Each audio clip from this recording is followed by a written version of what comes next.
Hello guys, আজকে কোথায় যাচ্ছি? যাচ্ছি আসলাম ইত্যাদিতে। তো ইত্যাদির কিছু অংশ আপনাদের সাথে শেয়ার করি।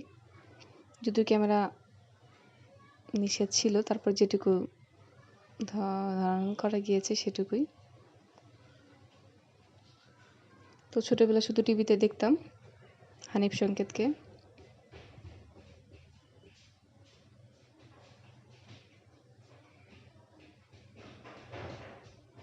তো আজ সরাসরি দেখলাম, তার কথার ভঙ্গি এগুলো শুনে ভালোই লাগলো।